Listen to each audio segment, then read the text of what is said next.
Hello friends, मैं पवन कुमार आपके अपने YouTube channel smart study with Pavan में आपका हार्दिक स्वागत करता हूँ। आज हमारी हिंदी की नेक्स्ट क्लास है और आज हमारी हिंदी की नेक्स्ट क्लास का जो टॉपिक रहेगा वो हमारा समास है। अब बात करते हैं समास क्या होता है। आखिर दो या दो से अधिक शब्दों के योग से, दो या दो से अधिक शब्दों के योग या पदों के योग, यानी शब्द के जो पद होते हैं और पदों के योग को क्या कहते हैं? समास कहते हैं। समास के द्वारा विभक्ति सहित सब संधि के नियम परस्पर मिला दिया जाता है। मतलब जो समास होते हैं उनमें विभक्ति के जो नियम होते हैं वो हमारे क्या होते हैं? परस्पर उन्हें मिला दिए जाते हैं, यानी उनके संयोग से हमारा क्या समास बनते हैं। अब बात करते हैं इन परस्पर संलग्न शब्दों को अलग अलग करने की प्रक्रिया को क्या कहते हैं? विग्रह। यानी इनमें जो परस्पर जो विग्रह जो विभक्तियां जुड़ी होती हैं, जिनके कारक जुड़े होते हैं, उनको जो जब परस्पर अलग अलग यानी टुकड़ों में बांटते हैं तो हमारे क्या कहलाते हैं? विग्रह कहलाते हैं। तो बात करते हैं अब समास कितने प्रकार के होते हैं। तो समास हमारे 6 प्रकार के होते हैं मुख्य रूप से। अब बात करते हैं पहला समास की। तो पहले प्रकार का जो समास आता है वो अव्ययी भाव समास आता है। अव्ययी भाव में इसमें क्या होती है कि इस समास में पहला पद जो होता है हमारा प्रधान होता है और दूसरा पद जो होता है हमारा सामासिक पद या समास पद, जिसमें क्या होते हैं? अवयव यानी टुकड़े होते हैं, खंड में टुकड़े बांट करके अवयव, अवयव उनको कहते हैं। जैसे खंड में टुकड़े बांट दिए हैं तो वो हमारे अवयव कहलाते हैं। तो वे समास जिनमें पहला पद क्या हो? हमारा प्रधान हो और दूसरा पद हमारा क्या हो? या तो सामासिक पद हो या समास पद या अव्यव होता हो। सामासिक पद में या समास पद में क्या हमारा अव्यव होता हो तो वो एक समास हमारे क्या कहेंगे? अव्ययी भाव कहलाते हैं। जैसे एग्जांपल के तौर पे यथार्थ, यथार्थ का क्या अर्थ निकलेगा? अर्थ के अनुसार। यथार्थ का निकलता है, उदाहरण में यथार्थ और विभक्त करेंगे तो क्या होगा? अर्थ के अनुसार। जैसे शब्द दूसरा आजन्म। आजन्म का क्या होता है? जन्म तक या जन्म पर्यंत हमारा होता है। नेक्स्ट हमारा निर्भय। निर्भय क्या होता है? बिना भय, बिना भय का, यानी बिना भय यानी डर का। प्रत्यंग, अंग अंग। प्रत्यंग क्या पढ़ेंगे? अंग अंग होता है प्रत्यंग का। अब बात करते हैं दूसरा तत्पुरुष समास की। जो दूसरा हमारा समास के प्रकार में आता है वो हमारा तत्पुरुष समास। और जो तत्पुरुष समास होता है वो विभक्ति के ऊपर डिपेंड होता है, यानी विभक्तियों के अनुसार होता है। इसमें पहला पद क्या होता है? गौण, जिसे हम लोग विशेषण भी कह सकते हैं। जो पहला पद होता है हमारा गौण या विशेषण भी होता है। और अंतिम व दूसरा पद जो पद प्रधान हमारा होता है, यानी प्रधान पद जो होता है वो हमारा क्या होता है? विशेष होता है। या तो दूसरा पद को प्रधान मान लें या तो विशेष मान लें। तथा इस समास के पहले पद में द्वितीय से सप्तमी कारक तक की विभक्तियों का लोप होता है। ये इंपॉर्टेंट पॉइंट है क्योंकि कई बार इस तरीके से दे देता है, लाइन दे देता है, उसके अकॉर्डिंग पूछता है कि इनमें से कौन सी लाइन सही है। तो अब बात करते हैं तत्पुरुष के जो एग्जाम्पल होते हैं वो विभक्ति यानी कारकों के आधार पर होते हैं। जैसे विभक्ति में कारक जो हमारे आते हैं कर्ता ने, कर्म को, करण से, ये सब होते हैं ना, इन्हीं के अकॉर्डिंग क्या होते हैं? तत्पुरुष समास में हमारे क्या होते हैं? शब्दों को तोड़ा आता है और शब्दों के योग से क्या होते हैं? हमारे जब तोड़ते हैं तो हम क्या करते हैं? पहचान कर लेते हैं। लेकिन जब योग करते हैं तो एक हमारा समास शब्द बनता है। योग की प्रक्रिया, जो पदों के योग की प्रक्रिया जो होती है वो समास कहलाती है और वर्णों के योग की प्रक्रिया जो होती है हमारी संधि कहलाती है। Okay, clear. नेक्स्ट अब बढ़ते हैं जो तत्पुरुष में हमारे जो विभक्ति के आधार पे है। तो द्वितीय विभक्ति में आता है हमारा कर्म पुरुष। कर्म पुरुष की बात करें तो कर्ता ने कर्म को, तो कर्म को, कर्म जब कारक आता है तो उसमें क्या होता है? को शब्द जुड़ता है। तो इसी तरीके से एग्जांपल में गगन चुंबी, यानी गगन को चूमने वाला, यानी को आया। तो कर्म पुरुष में जो आता है वो ध्यान रखिएगा, द्वितीय व्यक्ति का टर्म को शब्द का इस्तेमाल किया जाता है। जिस तरह मनोहर में मन को हरने वाला। इसी तरीके से माखन चोर में माखन को चुराने वाला। अब बात करते हैं तृतीय विभक्ति, जिसको हम लोग कर्ण तत्पुरुष कहते हैं, यानी कर्ण के अकॉर्डिंग जो तत्पुरुष हमारे आते हैं तृतीय विभक्ति में उनकी बात करते हैं। तो इसमें क्या होता है? कर्ता ने कर्म को करण से, करण का करण जो होता है कारक वो होता है से कारक होता है। तो शोक ग्रस्त, तो शोक से ग्रस्त, ये हमारा क्या हुआ? कर्ण तत्पुरुष का एग्जाम्पल हुआ। श्रमजीवी, श्रम से जीने वाला। दंड पीड़ित, दंड से पीड़ित। इसी तरीके से बात करते हैं फोर्थ यानी चतुर्थी विभक्ति, जिसको हम लोग कहते हैं संप्रदान तत्पुरुष। तो कारण आ गया संप्रदान की बात करें। संप्रदान में क्या होता है? के लिए शब्द जुड़ता है। संप्रदान में के लिए शब्द हमारा जुड़ता है। तो गौशाला, गौ के लिए यानी गायों के लिए शाला। देशभक्ति, देश के लिए भक्ति।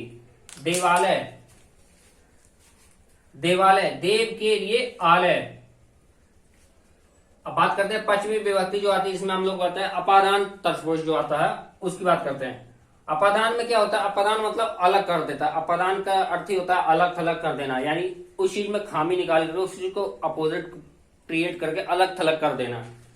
तो बलहीन, बल से हीन, यानी बल से हीन, हीन मतलब अलग कर दिया उसको।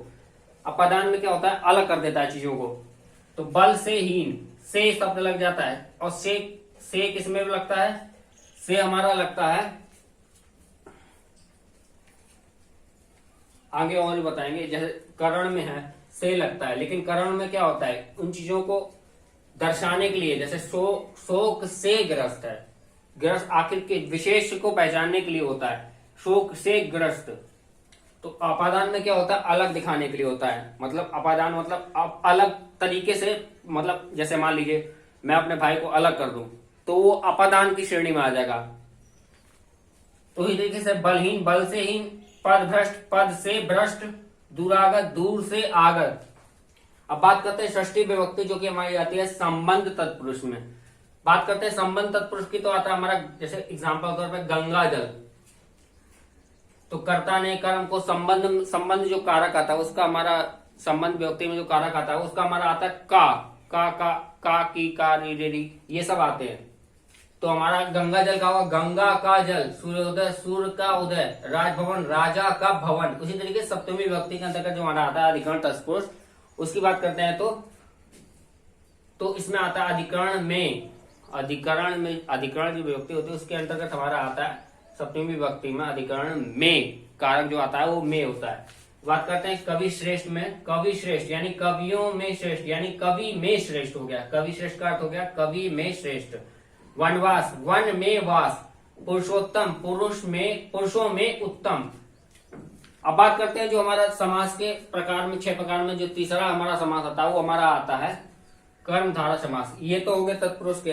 तत्पुरुष के अकॉर्डिंग हमारे कहां से द्वितीय से सप्तमी कारक तक की विभक्तियां का लोप होता है, इसलिए हमने द्वितीय से सप्तमी विभक्ति तक हमारे ले लिए थे।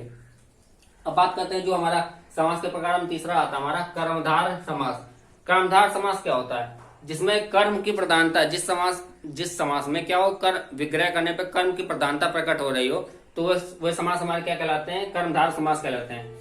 जिस समास के पदों में विशेषण, विशेष अथवा उपमेय, उपमान का क्या संबंध होता है उसे कर्मधार समास कहते हैं। ये परिभाषा है, लेकिन समझने के तौर पे अगर बात करें तो कर्म, यानी जहां कर्म की प्रधानता अगर प्रस्तुत हो रही हो तो वो कर्मधार समास के अंतर्गत आता है। जैसे नीलांबर, अंबर आखिर है कैसा? प्रधान तो नीला है। महात्मा, आत्मा कैसी है? महान, महान है जो आत्मा। तो इसी तरीके से है जो शब्द लगा, जब लग जाए किसी को शब्द को विग्रह करने पे है और जो लग जाए तो वो क्या कहलाएंगे? कर्मधार के अकॉर्डिंग हमारे आ जाते हैं, कर्मधार के अंतर्गत हमारे आते हैं। जैसे परमेश्वर, परम है जो ईश्वर। महाकाव्य, महान है जो काव्य। महर्षि, महान है जो ऋषि। नीलकमल, नीला है जो कमल। अब बात करते हैं 4th नंबर की अपने समास की। अब बात करते हैं जो हमारा अगला जो समास के प्रकार में आता है वो हमारा आता है द्विगु समास। द्विगु समास क्या होता है? उसमें पहला पद जो हमारा होता है वो मुख्य रूप से संख्यावाची होता है, यानी संख्याओं का वर्णन करता हुआ जो शब्द हमारा आता है पहला पद, वो हमारा क्या होता है? संख्या रूपी होता है। जिस समास में प्रथम पद संख्यावाची होता है और उसे समूह का बोध होता है, मतलब उसमें समूह का बोध हो रहा हो, उसे क्या कहेंगे? द्विगु समास कहते हैं। जैसे एग्जाम्पल तो समझते हैं नवरत्न, 9 रत्नों का समाहार को क्या कहेंगे हम लोग? नवरत्न कहते हैं। नवग्रह, 9 ग्रहों का समूह को क्या कहते हैं हम लोग? नवग्रह कहते हैं। तो क्या होता है इसमें? संख्या का वर्णन पहले आ रहा है, 9 9, 3 3 5। तो इस प्रकार से संख्यावाची शब्द अगर पहले आए तो वहां क्या होता है? हमारा द्विगु समास हमारा आता है, यानी प्रथम पद जो हमारा होगा वो क्या? संख्यावाची अगर जहां कहीं पे भी आ जाए तो हमारा द्विगु होता है। लेकिन उसमें पहचानने का भी एक तरीका होता है। अगर क्या हो, द्विगु जो शब्द दिया रहा है, समास शब्द दिया रहा है, उसमें क्या हो? हमारा कोई अन्य पद प्रधान ना होना पाए। अगर कोई अन्य पद प्रधान हो जाएगा तो हमारा बहुव्रीहि के अंतर्गत हमारा आ जाता है। तो जैसे इसी में बात करते हैं द्विगु समास में, त्रिफला, 3 फलों का समाहार। त्रिलोकी, 3 लोकों का समाहार। पंचवटी, 5 वृक्षों का समूह को क्या कहते हैं हम लोग? पंचवटी कहते हैं। अब जो हमारा अगला जो प्रकार आता है समास के प्रकार में, वो हमारा आता है बहुब्रीहि समास। बहुब्रीहि समास किसे कहते हैं?